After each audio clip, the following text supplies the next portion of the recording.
আজকে ABP live Bangla যার সঙ্গে আড্ডা দিতে বসেছে, বয়স তার কাছে সংখ্যা মাত্র। অ্যাকশন থেকে রোম্যান্স, প্রত্যেকটা ফিল্ডেই তার সমান সাবলীল যাতায়াত। কিন্তু এবার পুজোয় তার কাঁধে ইতিহাসকে তুলে ধরার দায়িত্ব, গল্প বলার দায়িত্ব। আজকে আমরা এসেছি ভবানী পাঠকের কাছে, মানে বুম্বাদার কাছে। Bumbada, welcome to ABP live. Thank you so much. Thank you. প্রথমেই বলো যে আমরা তো তোমায় ভবানী পাঠকের চরিত্রে দেখব, এটা সবার জানা। তো তোমার প্রথম ভবানী পাঠকের সঙ্গে আলাপ কিভাবে? দেখো, ভবানী পাঠকের সঙ্গে আলাপ সেই অর্থে দেখতে গেলে আমার ছোটবেলায়, অবশ্যই একটি ছবি বহুকাল আগে, মানে তখন আমি ছোট ছিলাম, তখন হয়তো দেখা হয়নি। পরবর্তীকালে আমি ছবি, যেহেতু মানে ছবির ইতিহাস ঘেঁটে বেড়াই, সেখান থেকে নিশ্চয়ই আমাদের খুবই বড় পরিচালক এবং ক্যামেরাম্যান দীনেন গুপ্ত, তাঁর একটি ছবি যেখানে মিসেস সেন কাজ করেছিলেন, সেই ছবিটা আমার অবশ্যই দেখা। সেখান থেকে আমার ভবানী পাঠক চেনা। তারপরে যেটা আরেকটা আছে, স্কুলে তখন না দেবী চৌধুরানী পড়ানো হতো। একটা মানে একটা সময় ছিল যেখানে সিলেবাসে ইটস এ মাস্ট না, একটা সময় চটি বই বেরোতো দেবী চৌধুরানী, সেটাও পড়তে, মানে it was a must, you have to read. এরকম কিছু কিছু গল্প আছে আমাদের রবীন্দ্রনাথ ঠাকুরের, বঙ্কিমবাবু, শরৎবাবু, যেটা ছোটোবেলায় স্কুলে একটা সময়ের পরে পড়ানো হতো, সেখান থেকে ওটা পড়া জানা।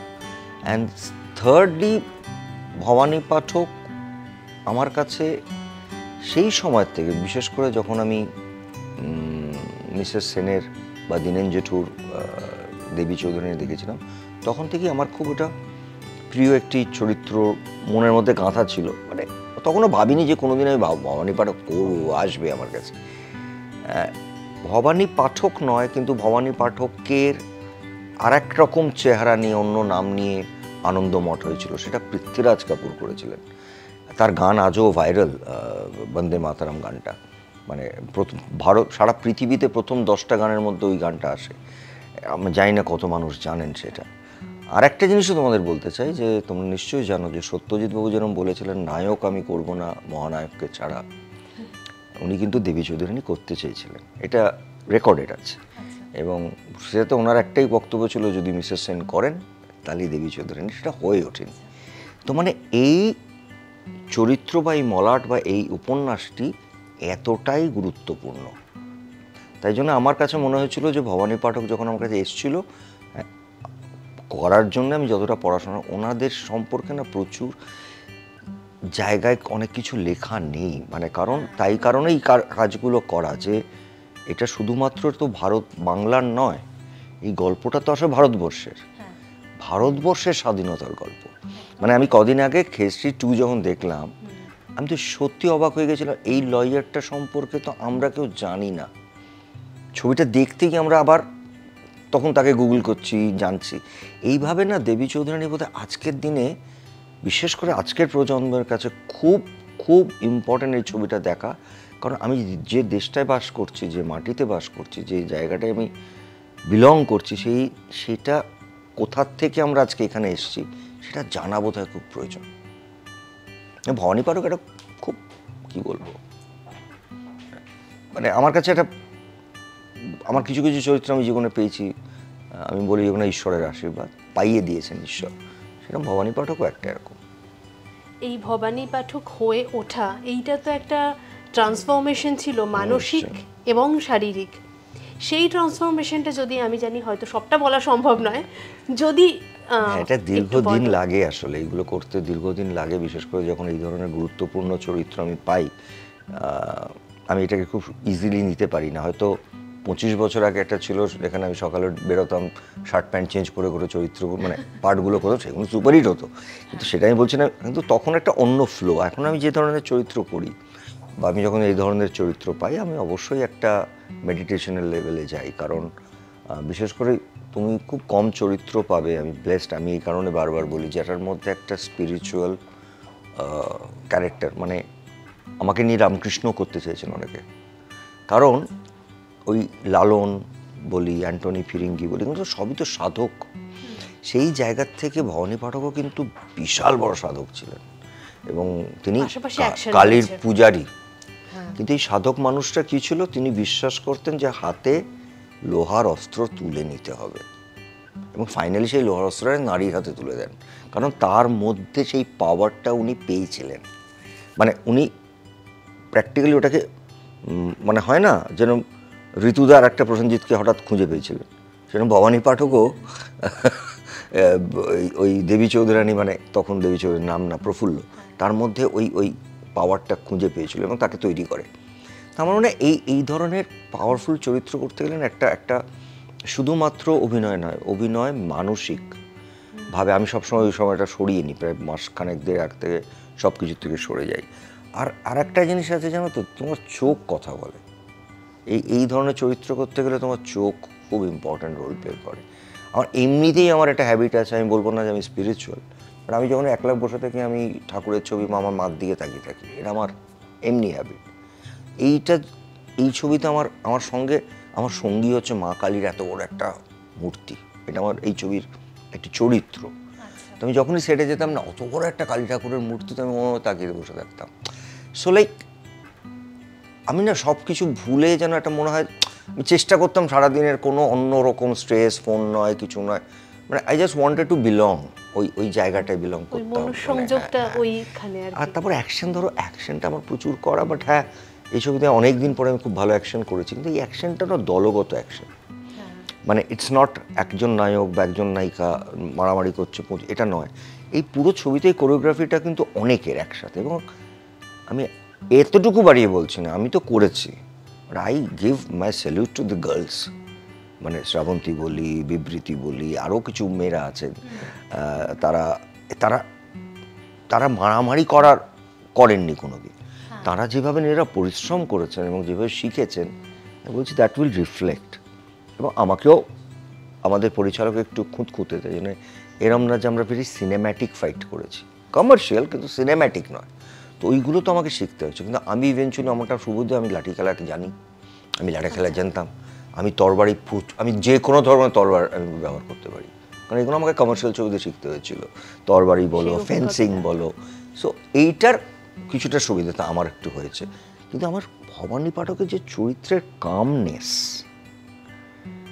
একদম কাম, জল, স্থির জল, সেটাতে আমাকে নিয়ে যেতে আমাকে বেশি কষ্ট করতে, সংস্কৃত পড়তে হয়েছে। এই ছবিতে প্রচুর সংস্কৃত আছে আমার, প্রচুর। সেটা দেখো ছোটবেলায় স্কুলে পড়েছে, এইগুলো এবং বাংলা ভাষাটা ভীষণ আলাদা। বঙ্কিমবাবুর বাংলা ভাষাটা কিন্তু আজকের কলিকাল বাংলা ভাষা নয়। এবং উনি যেহেতু প্রচুর জায়গার থেকে লোকগুলোকে আশ্রয় দিতেন, তারা প্রত্যেকে কিন্তু আলাদা আলাদা প্রভিন্সে, কেউ বিহার, কেউ অমুক, তো ডাইরেক্ট বাংলা, কিন্তু আপনি দেখবে রঙ্গরাজ বা নিশি, এদের সংলাপ বাংলা হলেও তার মধ্যে একটা অন্য ফিল পাবে, মনে হবে আমাদের বর্ডার লাইনে যেরকম হয় না, তো ওইগুলো না আমাদের খুব সুন্দর করে, সুব্রজিতেরই ক্রেডিট, খুব সুন্দর করে করেছে, এবং এরা সবাই খুব বহুদিন ধরে ওয়ার্কশপ করেছে। তোমার যেহেতু অ্যাকশন সিকোয়েন্সে বেশ কিছুটা অভিজ্ঞতা আছে শ্রাবন্তী বা বিবৃতির তুলনায়, তো ওদের কি টিপস দিতে বা ওরা কি তোমার থেকে শিখতো? দেখো, ওরা শিখতো বলবো না, কারণ ওরা প্রচুরভাবে তৈরি হয়ে এসছিলেন, এবং আমি নিজে একটুখানি অবাকই হয়ে যেতাম ওদের শর্টগুলো দেখে, কারণ আমরা প্রচুর কম্বাইন্ড শর্টও দিয়েছি। অবভিয়াসলি আমি শর্টগুলো ভালো হওয়ার পরে ওদেরকে আদর করতাম, যেরকম আমি করি জড়িয়ে ধরে। আর ওরা যে কস্টিউম পরে করেছে না, হ্যাটস অফ, মানে আমি এইগুলোকে, ছেলেদের না অনেক সময়, আমারও খুব কঠিন ছিল, মানে হয় না, আমরা অনেক সময় বলি যে আচ্ছা গ্যাপ আছে 1 ঘন্টা মতো গিয়ে কস্টিউমটা চেঞ্জ করে না ভ্যানে গিয়ে, এইটা করার কোনো সুযোগ ছিল না। মেয়েগুলো তো নাই, কারণ ওই ছটের জামা কাপড় অদ্ভুত, এরা পরে সারাটা দিন, আর এদের না কোনো সুযোগ নেই যে ওইগুলো চেঞ্জ করে একটু হালকা রিল্যাক্স করে বসে আবার ফিরবে, মানে ওটা চেঞ্জ করা মানে আর একটা পুরো 1-1.5 ঘন্টা টাইপের ঘটনা একটা। আমি হ্যাটস অফ দিই, এবং আমি তো বুঝতে পারছি ওদের স্কিনেতে মানে ছড়ে যাচ্ছে গাগুলো, মেয়েগুলো। তো বাট ওই হয় না যে ছবি সিনেমা যখন আমরা মনে হয়, আমার জীবনে অনেকটা অভিজ্ঞতা, যখন সিনেমাটা শুরু হয়ে যায় তখন না মানুষ এইগুলো আর মনে রাখে না, মানে আর তখন ওই ওয়েভটার মধ্যে চলে, ওই আমরা ঢেউয়ের মধ্যে ঢুকে যাই আস্তে আস্তে আস্তে আস্তে আস্তে ডিপার। যখন ছবি শুটিংয়ের সময় এবং প্রচারের সময়ও আমরা দেখেছি যে তোমার থেকে যারা ছোট তুমি তাদের খুব আগলে রেখেছো, সেটা প্রচারে হোক, তো এটা কি বড় হবার একটা দায়িত্ব সবাইকে আগলে রাখা? সত্যি কথা বল, এখন তোরা আসিস, আমি জিজ্ঞেস করি তোর খেয়েছিস তো, এটা আমার স্বভাব, মানে এটা আমার ছোটোবেলাও ছিল, কারণ তখন তো আমাদের হলে ভিজিট মানে সেট ভিজিট হতো, সবাই আসতেন আমাদের সেটে। এখন তো তোমরা আমাদের সেটে আসো না, তখন আগে জার্নালিস্টরা সেটে আসতো। আমার প্রথম প্রশ্ন তো এই, আগে তোরা খেয়েছিস, লাঞ্চ করেছিস, করে বস, তারপরে আমি তোদের সঙ্গে কথা বলবো। এইটা ছোটোবেলাও ছিল। এখন অবশ্যই আমার থেকে মানুষ এটাই তো চাইবে, এবং এটা আমার দায়িত্ব। এটা আমি আমার বাড়ির লোকদের সঙ্গে যা করি, আমার ইন্ডাস্ট্রির লোকদের সঙ্গে তাই করি, আমার টেকনিশিয়ানদের সঙ্গে তাই করি। আমি ঘুরে ঘুরে জিজ্ঞেস করি তোরা খেয়েছিস কিনা আউটডোরে গেলে। এখন এটা আমার স্বভাব বলতে পারো, এটার সঙ্গে প্রচারের কোনো সম্পর্ক নেই। তুমি জানো তো, আমি একবার অনেক ছোটোবেলায় গিয়েছিলাম একটা মনে হয় আসামে, সেখানে কপিল দেব, ঘাবরি সবাই ছিলেন, গাভাস্করও ছিলেন, একটা প্লেনে করে আর্টিস্টদের সঙ্গে, ক্রিকেটারদের। আমার বাবা একটা ম্যাচ করে, আমি তখন ছোটোবেলার মনে আছে, সবাই ঘুমোচ্ছে, এককালে তো পার্টি করেছে, এ করেছে, অক্লান্ত হয়ে ঘুমোচ্ছে। গাভাস্কর উঠে প্রত্যেকের চাদর বার করে তাদের গায়ে দিচ্ছে, কপিল দেব, ঘাবরি।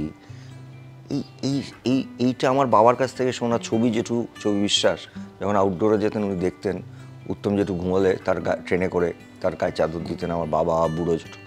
আমরা তো ছোটোর থেকে এগুলো দেখে বড় হয়েছি। এটা এমনি আসে, এটা আমাদের ট্রেডিশন, এইটুকু তো মানুষ এক্সপেক্ট করবে। এবার পুজোয় তো 4টে বাংলা ছবি মুক্তি পাচ্ছে, তুমি কি প্রতিযোগিতা হিসাবে নিচ্ছ, নাকি ভীষণ ভালো লাগছে যে একসঙ্গে 4টে বাংলা ছবি? না, এটা কোনো প্রতিযোগিতা নয়। প্রত্যেক বছরই আস্তে আস্তে ছবির সংখ্যা বেড়েছে, কিন্তু বাংলা ছবির সংখ্যা পুজোর সময় এত বাংলা হল থাকে, সেই সময় আমাদের কোনোটা চাপ থাকে না, আর এটা সেলিব্রেশনের মুডে থাকে সবাই। দেখো, প্রত্যেকটা ক্লাসে না ফার্স্ট বয়ও হবে, সেকেন্ড বয়ও হবে, থার্ড বয়ও হবে, ফোর্থ বয়ও হবে, ফিফথ বয়ও হবে, কিন্তু তার মানে ফিফথ বয়টা খারাপ না, মানে ফার্স্টের থেকে ফিফথটা কিন্তু খুব খারাপ নয়। এইটাই ভালো সময়, ভালো বাংলা ছবি রিলিজ করছে, প্রতিটি ছবি আমার ছবি। আর দেখো, আমি বলছি 30 বছর ধরেই পুজোর সময় আমার ছবি বেরিয়েছে, 30 মানে দুর্গা পুজো আমার 3টে ছবি, কালী পুজো 3টে ছবি, এরকম অনেকবার হয়েছে। মানে আমার কম্পিটিশন ছিল তখন। তারপরে অটোগ্রাফের পর থেকে প্রায় প্রতিটি বছরই আমার কোনো না কোনো ছবি এসছে। কিন্তু ছবিটা আমার আসার কথা না, বাংলা ছবি লোকে দেখছেন, এবং এই সময়টা 4টে ছবিরই একটা দর্শক হবে, এবং এই সময়টা সময় আছে সবার কাছে।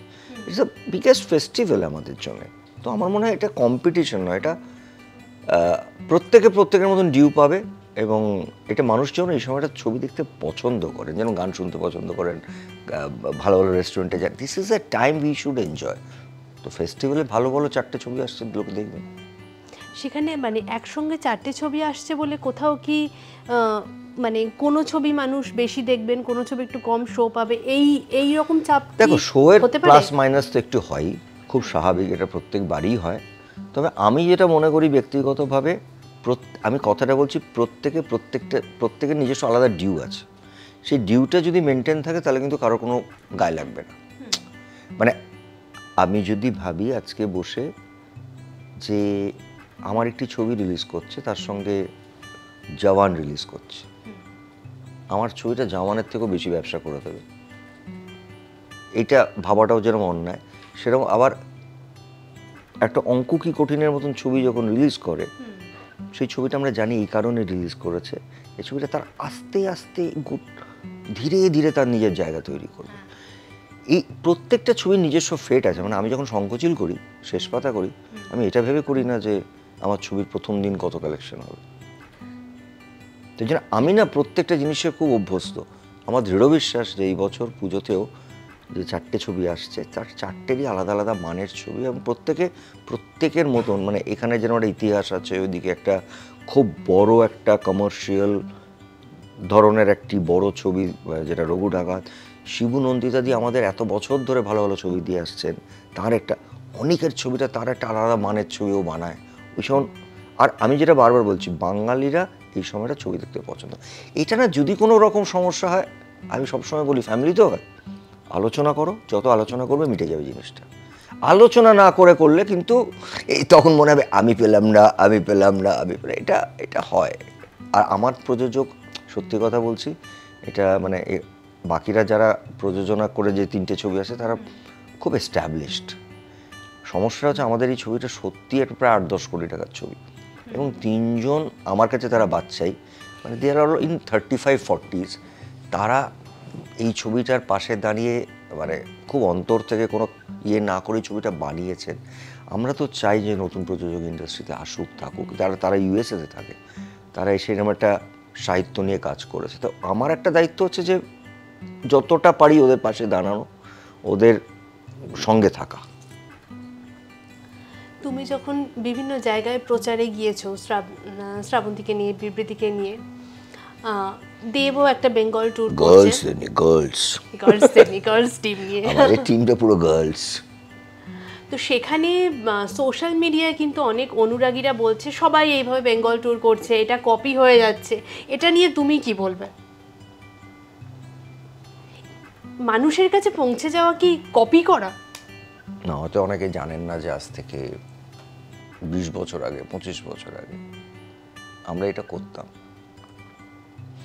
মানুষের কাছে পৌঁছানোর ধারাটা, এটা নতুন ধারা, যেটা দেবকে আমি স্যালিউট দিই তার জন্য। ওটা খাদানেও যখন বুঝেছিল যে ও তো অনেক বছর ওর দর্শক থেকে সরে গেছিল, ওটা আমি হলো ওর বয়সে গিয়ে এটাই করতাম। ওর এই বুদ্ধি এবং ওর এই প্যাশনটাকে আমি স্যালিউট করি। আমার থেকে ছোট হলেও আমি রেসপেক্ট করি, কারণ ও নিজে সরেছিল, ওকে কেউ সরায়নি। ও যখন মনে করলো যে আমি এই ধরনের একটা ছবি করবো, মানে আমি যদি আজকে প্রতিবাদ করি, আমাকে প্রথমে ওদের কাছেই যেতে হবে, বলতে যে আমি ভাই ফিরে আসছি প্রতিবাদ নিয়ে। দিয়ে ওটাই করেছে যে আমি যখন হাতে ওই খাড়াটা নিয়েছে, ঘোরিয়েছে, ও জানে যে আমাকে এই দর্শকটাকে কেটার করতে হবে। এবং আমরা, তোমাকে বলছি, আমরা মানে দেবী চৌধুরী টিম এখন অবধি যেখানে যেখানে গেছি, অধিকাংশ ছবি যখন আমার রিলিজ করে এই জায়গাগুলোতে আমরা যাই, যেন দুর্গাপুর, মানে এটা যাই। এখানে আমরা এক্সট্রা কেন করেছি, নর্থ বেঙ্গলটা এক জায়গাতেও যেতে পেরেছি, আমি আর যেতে পারিনি অন্য জায়গায়। কারণ তোমরা জানো যে কিছুদিন আগে আমাদের মাননীয় মুখ্যমন্ত্রী দেবী চৌধুরী মন্দিরটাকে রিনোভেশনের কথা, এটা তো মন্দির, তো ওই যে ছাড়া আমরা কিন্তু এক্সট্রা কোনো মানে বেঙ্গল ট্যুর হিসেবে ভাবিনি, একেবারে কেউই ভাবিনি।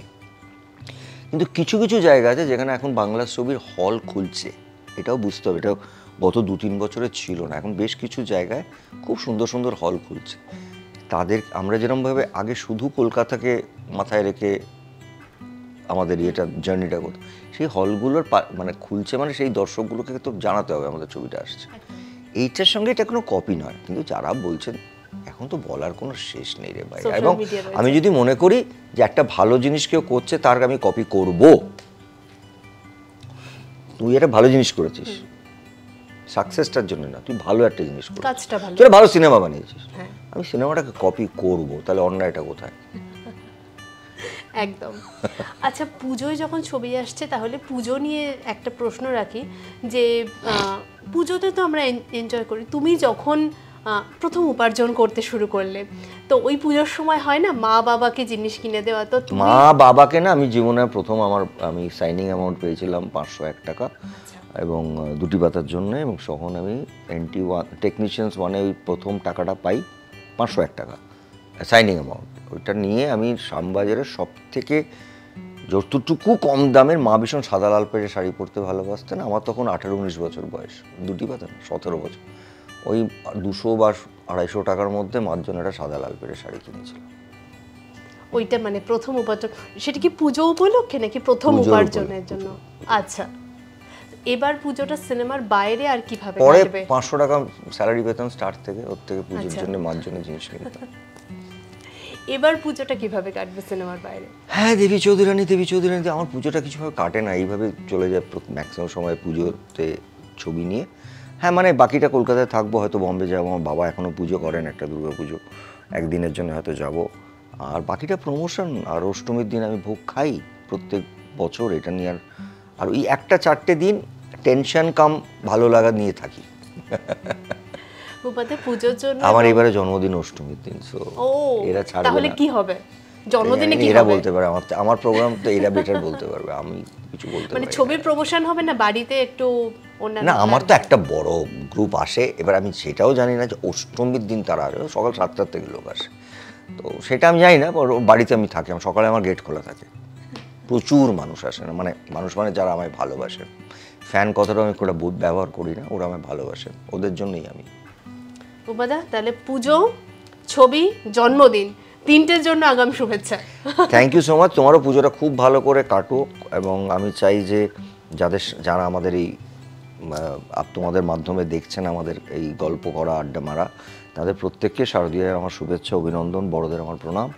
খুব ভালো করে পুজোটা কাটাবেন, এবং আসলে জানেন আমাদের জীবন থেকে আনন্দ চলে যাচ্ছে। সবাই এই একটা সময় মা যখন আসেন আমাদের মধ্যে আনন্দ ফিরিয়ে দেন। সবাই আনন্দ করবেন, ভালো থাকবেন, সুস্থ থাকবেন, ভালো ভালো খাওয়া দাওয়া করবেন। ওই জন্য শাড়ি পরেছেন, সুন্দর শাড়ি প্রচুর জামা কাপড় কিনবেন, এবং দারুণ দারুণ বাংলা 4টে ছবি আসছে, প্রত্যেকটা ছবি হলে গিয়ে দেখবেন। তার মধ্যে বেছে নেবেন কোনটা ভালো, কোনটা মন্দ, কোনটা খারাপ, কিন্তু হলে গিয়ে দেখবেন। এটা আমার 40 বছর ধরে অভিনয় করছি বাংলা সিনেমায়, এটা আপনাদের কাছে করজোড়ে অনুরোধ, হলে গিয়ে ছবিটা দেখবেন। পরে কোথাও আসছে ভেবে দেখবেন না, এরকম করবেন না। আমি প্রত্যেকটি ছবি আমি দায়িত্ব নিয়ে বলছি, ভালো ছবি। বাকি সমস্ত খবরের জন্য নজর থাক এবিপি লাইভে।